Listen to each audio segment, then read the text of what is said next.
Okay, dear colleagues, today we have a talk by Nurlan Ismailov, Polynomial Identities in Novikov algebras. He is from Kazakhstan, the Astana IT University. Okay, Kosh Geldinize. Thank you. Okay, you have the word. Okay, thank you very much. First of all, I'd like to thank the organizers of the seminar for opportunity to give a talk. Title of my talk is Polynomial Identities in Novikov algebras. This is the joint work with professors Vladimir Dotsenko from Strasbourg University and Umirbaev from Wayne State University. Okay, short content of my talk is the following. First, I here introduce first Novikov and the commutative associative differential algebras. And then we talk about polynomial identities of these algebras. And using these identities, we consider questions about solvability and the nilpotency of Novikov algebras. And finally, we consider finite basis of identities of commutative associative differential algebras and Novikov algebras. Okay, what is a Novikov algebra? Vector space N over a field K equipped with some product, here I'm denoting it by circle, is called left Novikov algebra if it satisfies following two identities of degree 3. So first identity is called left symmetric identity, and second one is called right commutativity. It's called left symmetric because if we write the first identity, left-hand side of the first identity as associator, and the right-hand side as associator, we can note that it will be symmetric with respect to the first two variables. Therefore, it's called left symmetric identity.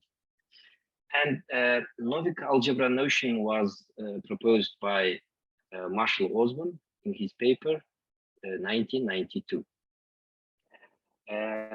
First example of right symmetric and Novikov algebras is the following. Let K be a field of characteristic 0, and by Pn I denote polynomial algebra over K in the variables x1 and so on xn. By Wn, if I here I denote fit algebra of index n, which is Lie algebra of all derivations of Pn, which is spanned by this this kind of polynomials, right? And then we define following multiplication as follows. So u here di partial derivation, udi circle vd dg. If we define like this, then it's not difficult to see that this algebra Wn with respect to the new multiplication becomes left symmetric algebra. And if we consider this algebra with one variable, then W1 is a Novikov algebra. When n is greater than 1, it's not a Novikov algebra. These algebras first considered by Kelly in his paper 1857. He considered realization of these algebras in terms of rooted trees. Okay, then Novikov algebras appeared in the paper by Gelfand and Dorfman in 1979 in the study of Hamiltonian operators in the formal calculus of variations. And later, Novikov algebras were rediscovered by Balinsky and Novikov, 1975, in the context of classification of linear Poisson brackets of hydrodynamical type.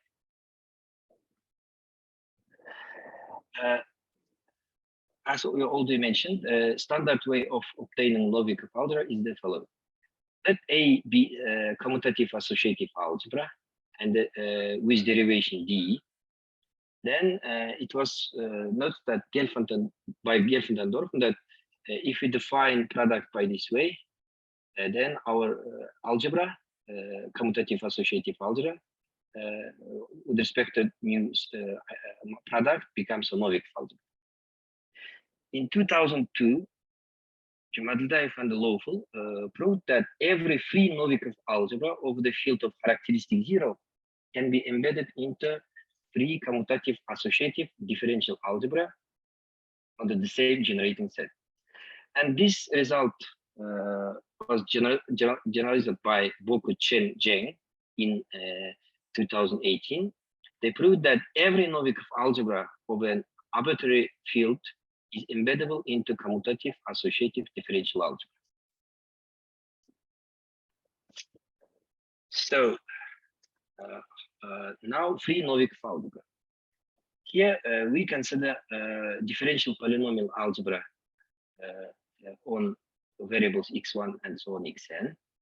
We know that if we consider a set of this kind of differential monomials, forms a multilinear base of free commutative associative differential algebra on these variables. And now we consider a new product as we defined it before, and we consider subalgebra of this algebra generated by x1 and so on xn. Okay, we know that this is a Novikov algebra, right? Now we consider subalgebra generated by these variables. Then this algebra, as I already mentioned, it is a free algebra, and Jumadlidaev and Lawful proved that over the field of characteristic zero, the set of this kind of differential monomials here x1 with differential degree y I1 and x2 differential by I2 and so on. If it's the sum of the differential degrees is equal to n-1, this set of elements forms multilinear base of free Novikov algebra. Now some known results on free Novikov algebra. There is also another base of free Novikov algebra in terms of Young diagrams given by Jumadlidaev in 2009. In 2011, Makarlimanov and Umirbaev proved the Freizat's theorem for Novikov algebras.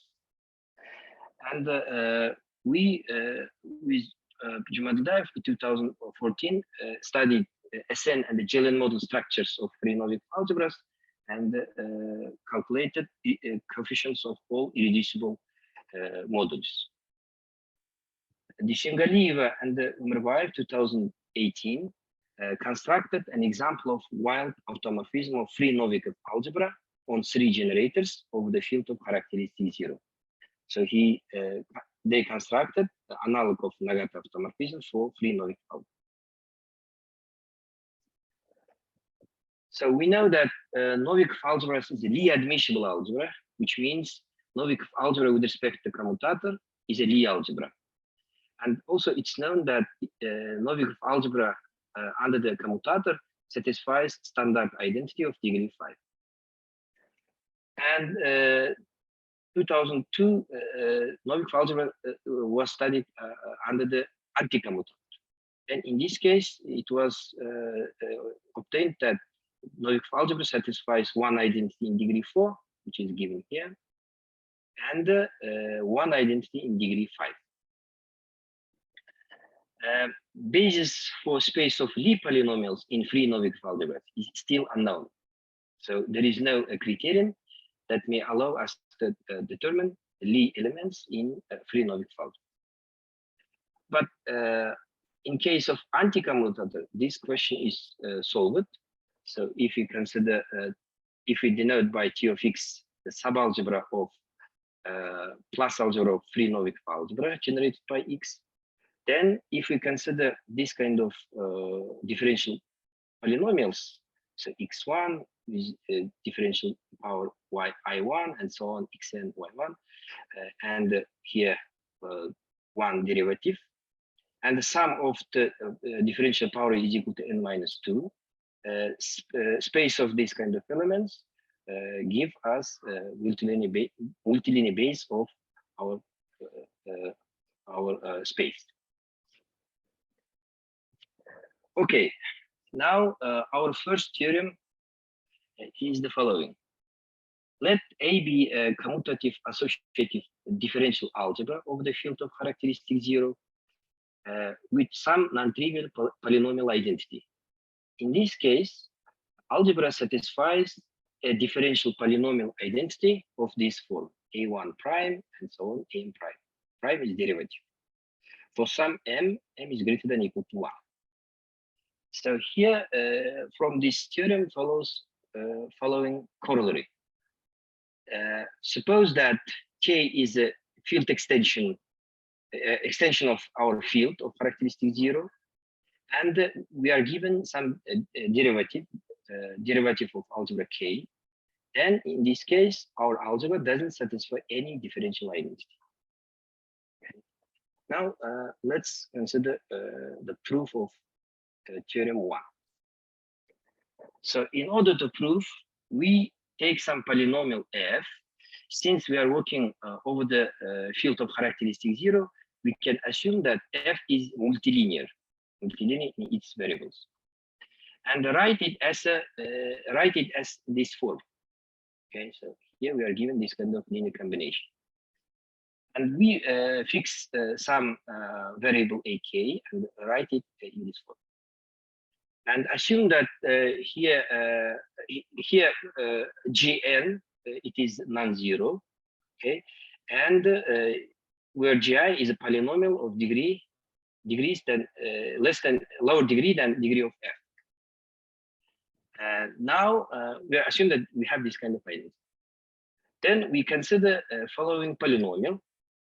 Here we are denoted by h0 depending on these variables, and it is defined as follows. So we take our polynomial and multiply by ak plus 1, and switch the polynomials ak with ak plus 1 and consider their difference.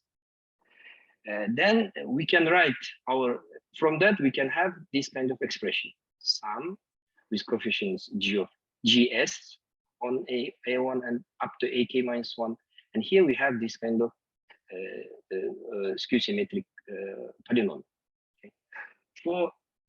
For simplicity, if we denote ak by y, ak plus 1 by z, and ak plus 2 by t, then we obtain that our polynomial h0, it is a linear combination of this kind of polynomials, where s is differential power of y, and s runs from 1 to n. And the term with gn is the term of this polynomial when s is equal to n. Now we consider we construct this kind of polynomial h1, which is defined by this way. So here we substitute for y yt and multiply by t, and consider skew symmetrize y and the z. So instead of y we substitute z, instead of z we substitute y, and then doing simple calculations we can have this kind of expression. So here again we have a linear combination h1, linear combination h1, which is written as a linear combination of this kind of polynomials. But here what we note that now differential power of this polynomial decreases to 1. So here we see that s now runs from 1 to n minus 1. Okay, and secondly we note that coefficient of the highest term is equal to n times gn, which is non-zero. N times gn times t prime. Okay, this is important, that this must be non-zero, right? And then if you continue this procedure, so now we for we construct h2 by this way, and h3 and so on, and finally we can have this kind of expression. Okay, so finally we get that a differential power of y is equal to 1. Okay, and then finally for h sub n minus 1 we consider this kind of polynomial. So we multiply instead of y we substitute ytn and the minus multiply by tn, and finally we have this kind of expression. So now if we can continue this process using the mathematical induction for Gn, whose degree is less than f, then it's easy to see that we get finally we get this kind of expression. Okay, this kind of expression. So to get our desired form, we just substitute for a p plus I, a prime p plus I, and then we get our desired identity, where m is p plus q. So that's the end of proof theorem 1. Okay, we can get a similar theorem for Novikov algebra. So first of all, here we define weak Novikov identity. We say that differential polynomial algebra satisfies a weak Novikov algebra if we can substitute for its variables only Novikov polynomials. Then theorem 2. Let A be a commutative associative differential algebra over the field of characteristic 0 with some weak Novikov identity. Then algebra A satisfies differential polynomial identity of this form. So A1, A double prime, and so on, AP double prime, and multiplied by some variables. Okay. From this theorem, one can obtain following corollary. Every Novikov PI algebra of the field of characteristic 0 satisfies differential polynomial identity of this form. Okay. Now, let's consider the proof of this theorem. Again, we suppose that we are given some polynomial, we are given some identity. Again, we assume that this is the multilinear polynomial identity, sorry, and then write it in this differential form, where gi is the polynomial of degree less than f, less than degree of f, and assume that gn is non-zero. Now, then again, we construct our polynomial h0 now like this. This kind of by this way, we construct our h0. Then again, substituting, calculating these expressions, this expression can be written as follows. Okay, so here we have some coefficients are gs, and here we have a skew symmetric polynomial with respect to ak and ak plus 1. For simplicity, if we denote this expression by fpq, okay, which is skew symmetric, then this expression can be written here by this way. Okay. Now, again, for brevity, for AK we write y, and AK plus 1 we write z and t. Then then we consider polynomial h1 in this way. Again, for y we substitute yt prime, and we multiply by t prime h0 and skew symmetrize y and z. Then if we calculate this polynomial, we can see that it will be equal to this one. Okay, so here again we have polynomial which is written as a linear combination of our polynomial fpq. And what we note?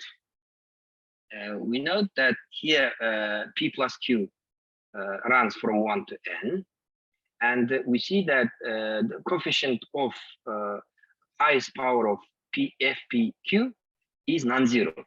Okay, is non-zero. And if we continue this procedure, again, now we define h2 like this, and h3 and so on.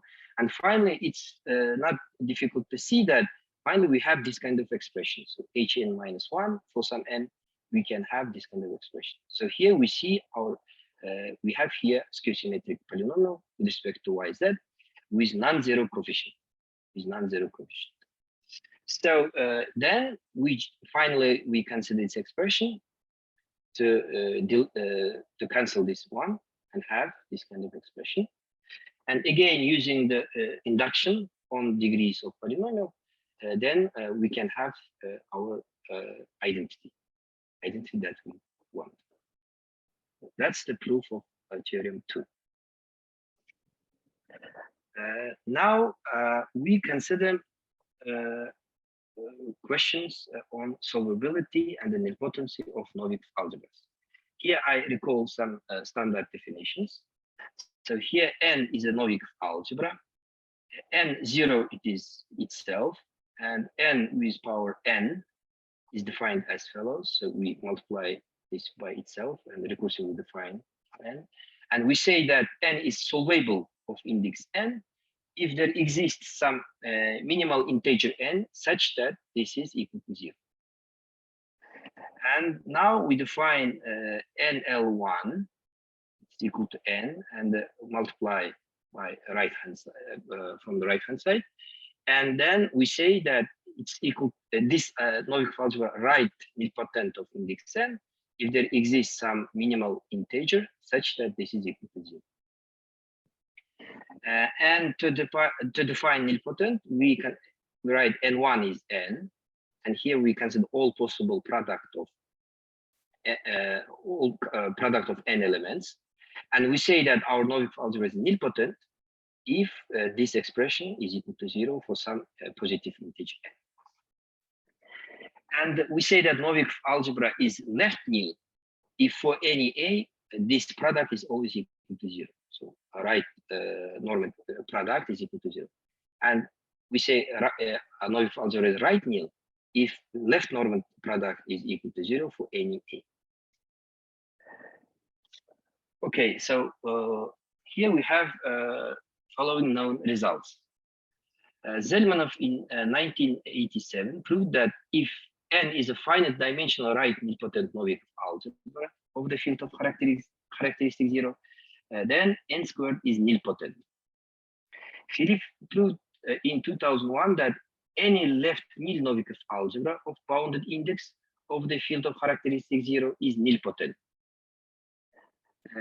Then Jumadildaev and Suleyman in 2006 proved that any right nil Novikov algebra of bounded index N is right nilpotent if the characteristic of the ground field is 0 or its characteristic is greater than N. Shestakov and Zheng in 2020 proved that for Novikov algebra N over any field, the following three conditions are equivalent. So N is right nilpotent, implies N squared is nilpotent, and it implies N is solvable, and this implies N is right nilpotent. Recently proved the following results. Zhelябin and Umirbaev 2021 proved that any Zn graded Novikov algebra with solvable zero component is solvable.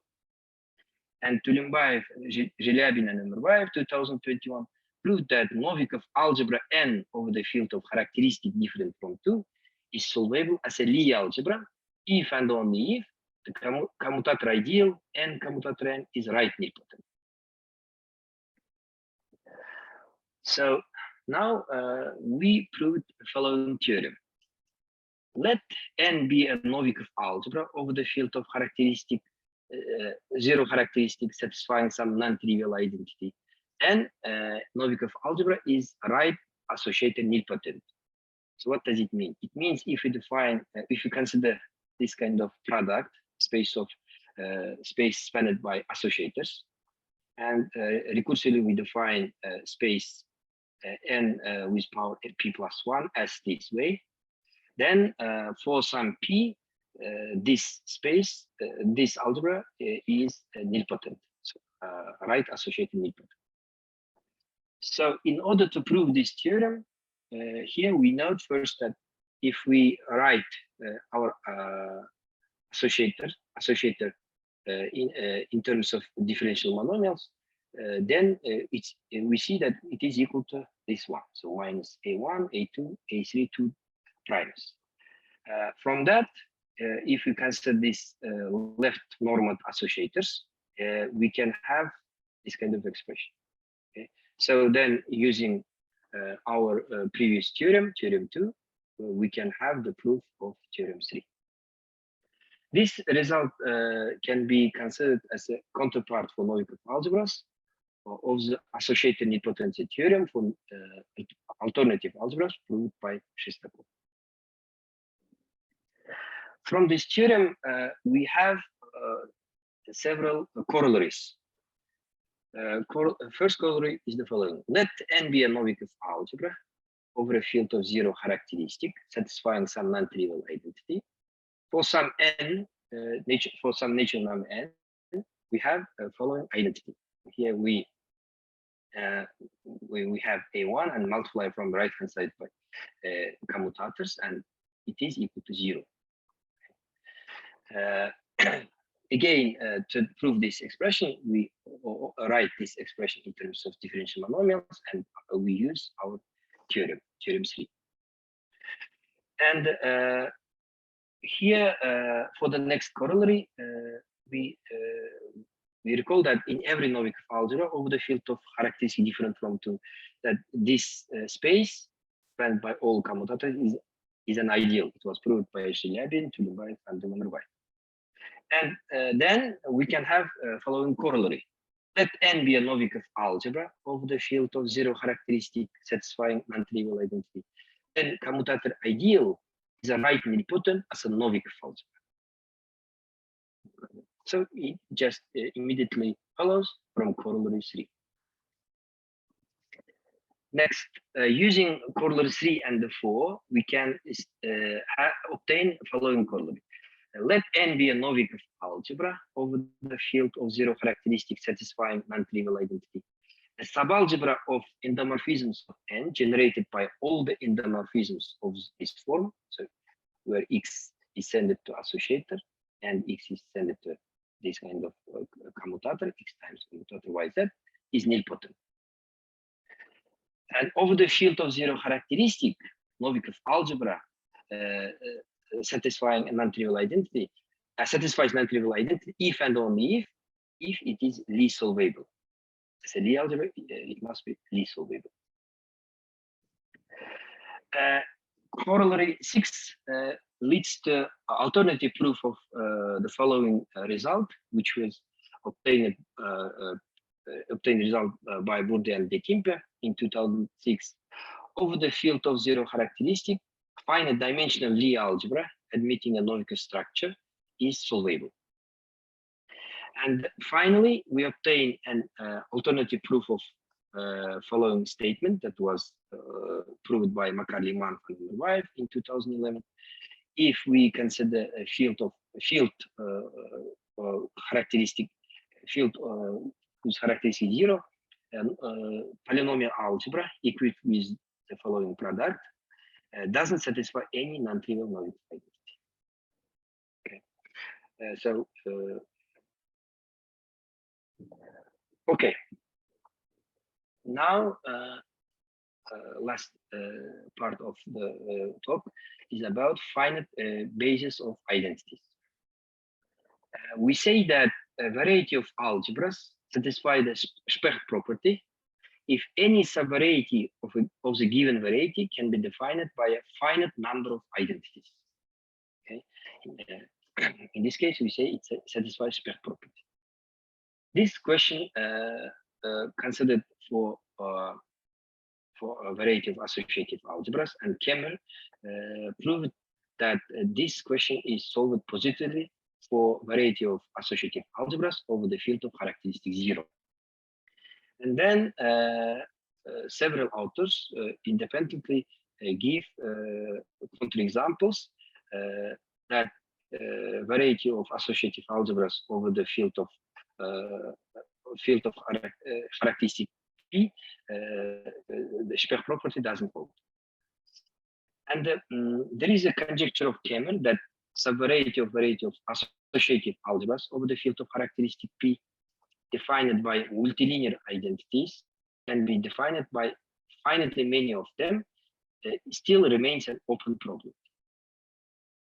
And this question was considered for a variety of Lie algebras. 1970, von Lie proved that over the field of characteristic 2, Lie algebras doesn't satisfy Specht property. So he constructed finite dimension Lie algebra. And then this result was extended for any characteristics by Drensky, 1974. And 1992, Ityakov proved that varieties of Lie algebras generated by some finite dimensional algebra over the field of characteristic 0 has the Specht property. But this question is still open for any Lie algebras when a characteristic is equal to 0. This question also solved for a variety of right alternative algebras. In 1976, Belkin proved that variety of metabelian right alternative algebras doesn't satisfy Specht property. And then Isaev 1986 constructed a finite dimensional metabelian right alternative algebras of an arbitrary field with an infinite basis of identities. On the other hand, Umirbaev in 1985 proved that varieties of solvable alternative algebras over the field of characteristic different from 2 and 3 has the Specht property. This question was also solved for a variety of bicommutative algebras, and Drinsky and Jakhaev in 2018 proved that variety of bicommutative algebras over any field satisfied Specht property. So we consider a Specht property problem for variety of commutative associative differential algebras and for variety of Novikov algebras. So in our proof here we use well-known Higman's lemma. Let me recall that lemma. So here we are given as part A, we are given some partially ordered set with this order. And by A star, we denote set of all finite sequences of elements in A. And here we consider two sequences denoted by alpha and beta. And we say that alpha is majorized by a subsequence of beta, and write like this. If there exists a function from this set, m element set to n element set, such that if I is less than g, then phi of I is less than phi of g, and a sub I with respect to our partial order is less than b with index phi of I for all I.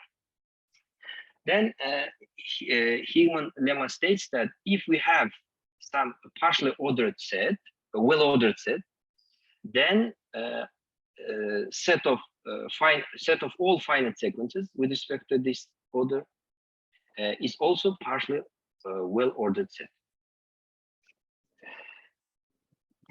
Okay, our next theorem is the following. Every multilinear T ideal of the differential polynomial algebra is finitely generated as a T ideal. Proof of this theorem is the following. So first we assign to each basis elements the sequence, here denoted by alpha of E, sequence of powers of our variables, I1, and so on, In, of differential degrees in E, in order of appearance, and using this notation, we can order the two base elements, and we say that E is less than E prime if alpha of E is less than alpha of prime lexicographically. Then it gives us total order. And then if E is the leading term of our element F, then we see that our order is compatible with the multiplication and substitution. So it means that if this is the leading term, then after substitution, the leading term of this one will be this. And the leading term of this polynomial, this one is this one. So if we multiply, we have here this. So from this, we can get that our order is compatible with the product, with multiplication and the substitution. Now we suppose that our T ideal I is not finitely generated as a T ideal. Then we define an infinite sequence of elements Fk by choosing as Fk the element of I with the smallest possible leading term. Here we denote our leading term by Fk bar hat with respect to our order. That doesn't belong to the ideal generated by this polynomial. Then we consider a partial order on the set of natural numbers for which the positive elements are ordered in the usual way, and 0 is incomparable with any other elements. And then we extend our partial order to partial order of this set n star. It is a sequence of it is a set of all finite sequence of elements of n, and saying that A is less than beta if A is majorized by subsequence of beta. Then by the result of Higman, our set with respect to partial order is partial well order. So partial well order. And by definition, then this implies that for any sequence alpha s of element of n star, there exists s less than t such that alpha s is less than a alpha t. Now we define alpha s by this way. So it is a sequence of differential powers of fs, a leading term of fs. This means that we can find one can find that s less than t such that there exists a subsequence of the sequence of arguments of the monomials ft hat such that arguments of differential degree 0 as well as strictly positive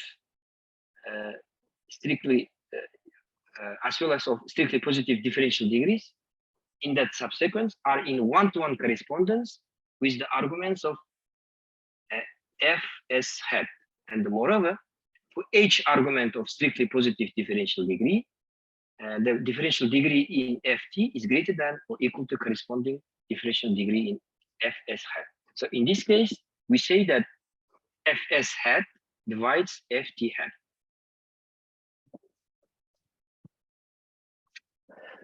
Now we multiplying by variables of differential degree 0, we may replace our fs by element g from T ideal generated by fs, such that g hat divides ft hat, and g hat and the ft hat have the same amount of arguments of differential degree 0. And then using this kind of substitution, we may replace our g by an element h from our T ideal generated by fs, such that h hat divides ft hat, and the sequence of strictly positive differential degrees in h hat and ft hat are the same, which forces that h hat and ft hat are equal. Now we consider difference ft minus h that has the leading term smaller than leading term of ft, and hence belongs to the T ideal generated by f1 and so on ft minus 1. So we know that h belongs to the T ideal generated by fs. Then if we write, we can conclude that ft is, if we write ft minus h plus h, then it belongs to T ideal generated by f1 and so on ft minus 1. So then we have here contradiction, because it contradicts that ft has the minimal leading term. So this proves our theorem 4. And from this theorem, now then we can have following corollary. Over the field of 0 characteristic, every system of differential identities is equivalent to finite one. So in other words, variety of commutative associative differential algebras over the field of characteristic 0 satisfies super property. Now we consider this theorem for Novikov algebras. Every multilinear T ideal of the free Novikov algebra is finitely generated as T ideal. So here we define order as follows. Order between base elements as follows. We assign to each base element E two parameters. So the parameter n of E, which is equal to number of arguments whose differential degree is equal to 0, and our alpha of E. And we say that E, basis element E, is less than E prime if this pair, first pair, is less than second pair lexicographically. Then if E is a leading term of our element F, then for each total order on arguments A1 and so on, A and B, that extends the standard order on A1 and so on, AN. The leading term of the element F is equal to this. Okay, where in the formula below, it's implied that the factor B is placed in its correct place according to the given order of arguments. So to prove that, it's enough to know that when S is greater than 0, then all terms except for this term in the formula are the products of two elements of positive differential degrees. So then A with differential power S plus 1, B will be the leading term of this Novikov substitution according to our order of the base element. And then we continue from here, then we continue the same idea in the proof of theorem 4. And then it completes our proof. So then we have the corollary 10. Over a field of characteristic 0, every system of Novikov identities is equivalent to finite 1. Okay? So it can be obtained from our theorem 5. Here we know that not every Novikov T ideal is finitely generated as a T ideal. For example, if we consider elements A1 with differential power k and A2 differential power k when k is greater than or equal, since Novikov substitutions and the multiplications by Novikov elements increase the degree of our elements, and none of these elements may be contained in T ideal generated by them. Differential ideal in the free algebra in two generators generated by these elements is not finitely generated as a T ideal.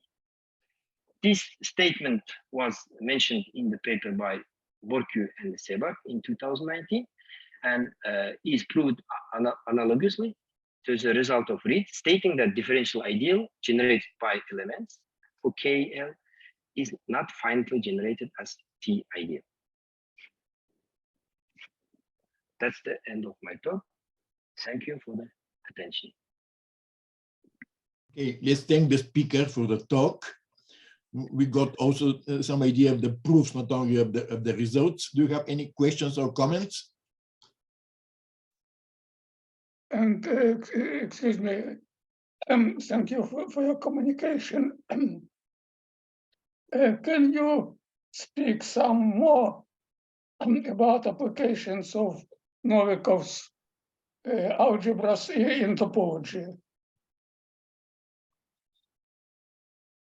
I don't know about what about in topology, but at least I know this kind of applications. So these algebras were raised in study of Hamiltonian operators in the formal calculus of variety and in the work of Balinsky and Novikov. But here I'm not ready to answer to this question because I don't know in topology what kind of application we have.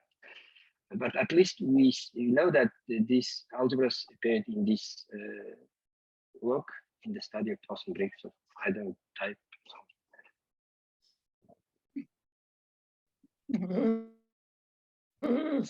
So these applications connect more with mathematical physics, or not? Yeah. Thank you. Okay, these objects, they appear in the mathematical physics, but then the people started to study them also from purely algebraic point of view. And it turned out that they have really a very rich theory as non-associative algebras. Also, the first time they appeared, you see, much before other algebras appeared in 1857, more than 170 years ago. Thank you.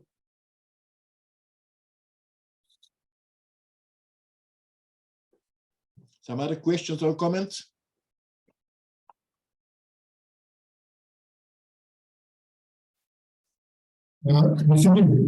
Just I want to make a notice.